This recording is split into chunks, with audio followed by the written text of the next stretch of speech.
Hoy en Soluciones hablamos sobre la esclerosis múltiple en compañía de un neurólogo y también un neuropediatra. Ya veníamos conversando sobre un poco la incidencia de esta enfermedad, decíamos que es más común en mujeres. ¿Se conoce la causa? Exactamente desde el punto de vista inmunológico, el sistema inmunológico no está muy claro, pero sí lo que más se acepta es que tiene que ver con las fluctuaciones de las hormonas Ok. y de alguna forma, porque las neuronas a nivel cerebral también tienen receptores, en la superficie de la célula hay receptores de hormonas y pensamos que esa puede ser probablemente la causa. Ahora, ¿habría algún, digamos, factor ambiental asociado al desarrollo de esta enfermedad? Sí, la causa exacta de la enfermedad todavía no se consigue. Ok. Sabemos cuáles son los mecanismos que están implicados en la enfermedad y también se describen que puede haber alguna susceptibilidad genética y también puede estar implicado algunas causas ambientales, entre ellos la exposición a algunos virus, también el hábito del cigarrillo. Tiene mucho que ver en que los pacientes, algunos sean más susceptibles que otros en desarrollar este cuadro. La exposición a algunos virus. ¿Cuáles virus específicamente, doctor? Específicamente Epstein-Barr, citomegalovirus. Perfecto. Ahora, tenemos también conocimiento de que, ya lo mencionaba usted, hay cierta susceptibilidad o predisposición genética en el desarrollo de la enfermedad. ¿Cómo se presenta esto? Sí, aunque nosotros no podemos decir que la enfermedad es genética hereditaria, Ok.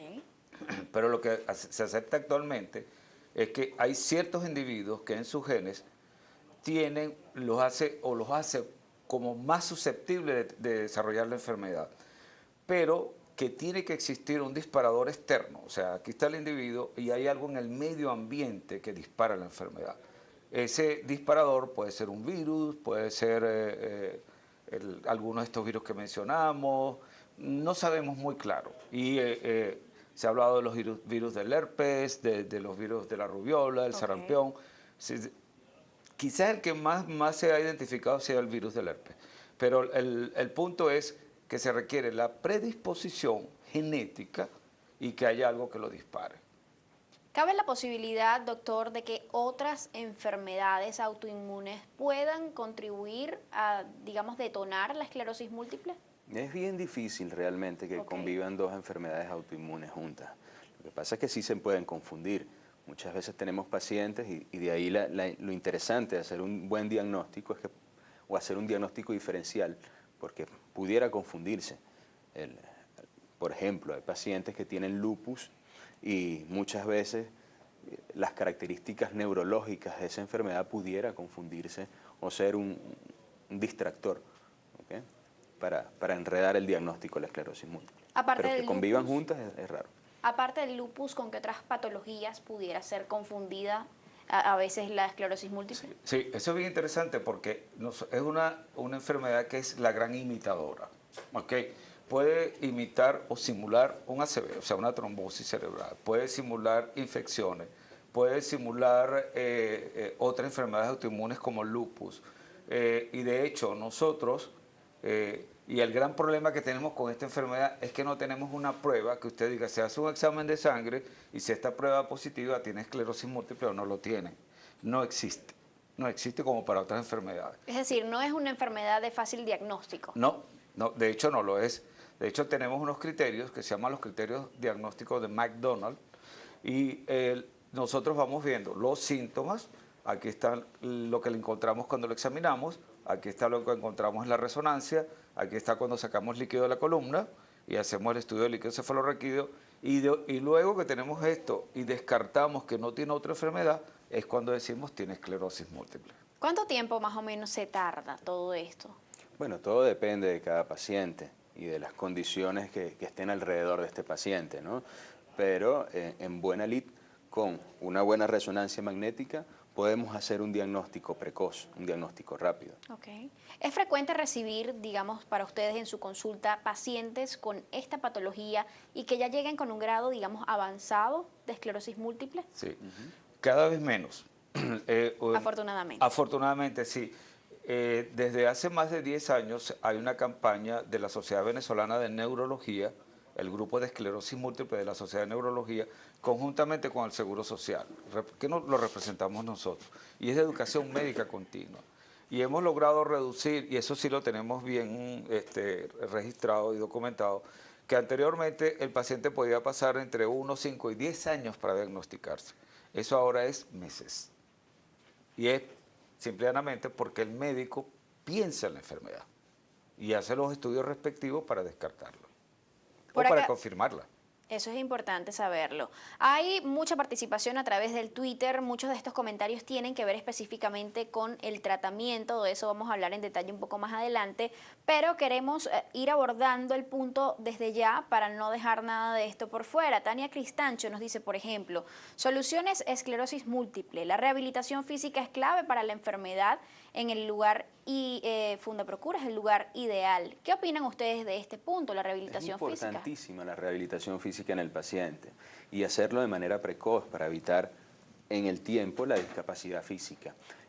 Igual es importante que el paciente haga su ejercicio físico, haga algún deporte que no sean de alto impacto, por ejemplo la natación, yoga, la caminata. Son cosas bien interesantes y fáciles de hacer para que el paciente se mantenga físicamente activo.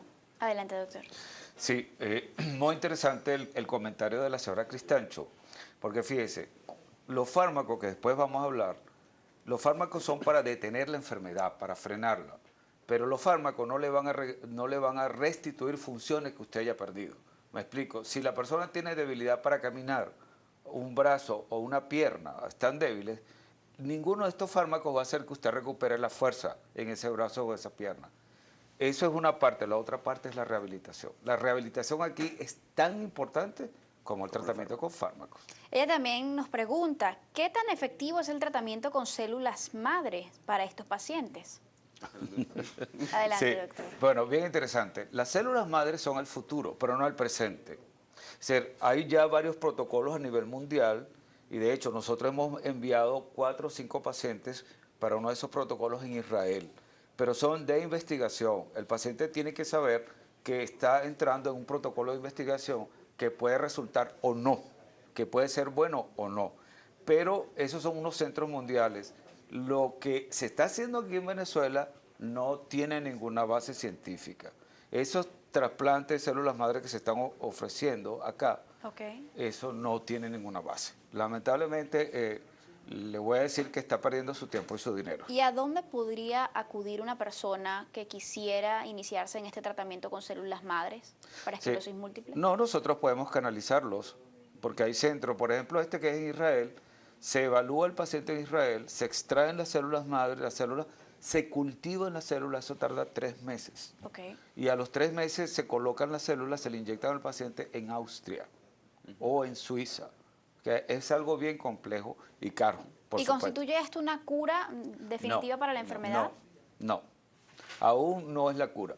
Hay un protocolo que se está llevando en Málaga, en España, el doctor Oscar Fernández, también con células mesenquimáticas, unas células que se llaman mesenquimáticas. Eso también, pero está a nivel de protocolo. Pero no es correcto lo que está pasando aquí de ofrecerle al paciente una alternativa de tratamiento, que es las células madre, cuando eso no tiene ninguna base. Y menos todavía aquí, cuando llega el paciente, aquí hay ciertos sitios que llega, le obtienen la sangre, en buen criollo, le sacan la sangre, la colocan en una centrífuga y a las 2 horas se la colocan por el otro. Eso no tiene ninguna base. O sea, fíjense que esto que le decía en Israel, tardan 3 meses en cultivarlas para que crezca un número significativo, un número importante de células. Doctor. Es importante hacer notar que todavía no hay cura para la esclerosis múltiple. Todos estos son investigaciones que se están haciendo y los tratamientos que están avalados para frenar la enfermedad, con ellos contamos en este momento en Venezuela. Muchísimas gracias por aclarar ese punto que es muy importante. José Luis Hernández también nos dice por acá, soluciones a esclerosis múltiple. ¿Este tratamiento puede ser administrado de manera preventiva o solo cuando se diagnostica? Muy buena su pregunta. Es algo así como, ¿usted puede ponerse quimioterapia para prevenir cáncer por si le da cáncer mañana? Para nada. No. Esa es la respuesta. Si usted tiene la enfermedad, se le trata. Porque entonces habría que ponerle prevención para cáncer, prevención para lupus, prevención para artritis, y la medicina no funciona así. Además que es un tratamiento de alto costo. Muy caro. alto costo. ¿De cuánto caro. estaríamos hablando por persona anualmente? En promedio, el costo a nivel mundial, y evidentemente aquí también, está alrededor de $25.000 personas año. Piel Canela nos dice por acá, doctor, ¿por qué las personas que sufren ataxia cerebelosa los medican con medicinas para esclerosis múltiple, como Rilutec? Pregunta ella.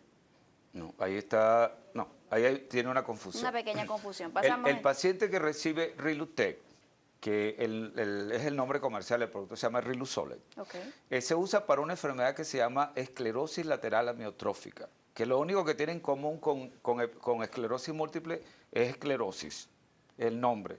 Es como decir Jesús Pérez, Jesús Rodríguez. Okay. Jesús Pérez, Jesús Rodríguez, aunque se llamen Jesús, no son familia. ¿Ok? Esclerosis lateral amiotrófica no tiene nada que ver con ataxia. O sea, creo que ahí hay una pequeña confusión. Ahora, la ataxia en algunos pacientes, cuando la placa que hablamos de inflamación afecta el cerebelo o el tallo del cerebro, ¿verdad? Ellos pueden tener ataxia. En esos casos se les trata. Es decir, ataxia es un síntoma, pero también puede ser un síntoma de muchas cosas en el cerebro, de muchas enfermedades. Entonces hay que determinar por qué tiene ataxia. ¿Por qué? Es la causa. María T. nos dice, soluciones de esclerosis múltiple, ¿solo los neurólogos diagnostican la enfermedad? ¿Se puede confundir con espondiloartritis? Solo los neurólogos pueden diagnosticar la enfermedad. Por supuesto, muchos médicos como los internistas, como los neurocirujanos, como los pediatras, pueden tener conocimientos generales de la enfermedad, pero lo ideal es que el paciente sea evaluado por un neurólogo y todos estos pacientes por lo general pasan por el Plan Nacional de Esclerosis Múltiple para así darle su fármaco, su medicamento que necesita. ¿La espondiloartritis es una enfermedad con la que pueda ser confundida en algún momento? Para nada. Para nada. Juan Carlos Blanco nos dice también, ¿cómo influye la esclerosis múltiple en el entorno social y familiar del paciente? ¿Qué profesional contribuye a mejorar esta área? Oh, esa pregunta es interesantísima. Buena. Fíjense, primero, conversamos al inicio de la entrevista, esta es una enfermedad que se produce en un individuo sano, ¿okay? Entre los 30 años aproximadamente en promedio, cuando muchos de ellos ya están o han terminado carreras universitarias, están trabajando, están haciendo planes de una familia y de pronto le dicen, usted tiene esta condición. ¿Okay? Eso produce un impacto en el individuo muy fuerte. Eso hace que algunos se depriman, otros entren en negación de lo que tiene, esto no puede ser, esto no me está sucediendo a mí. ¿Okay?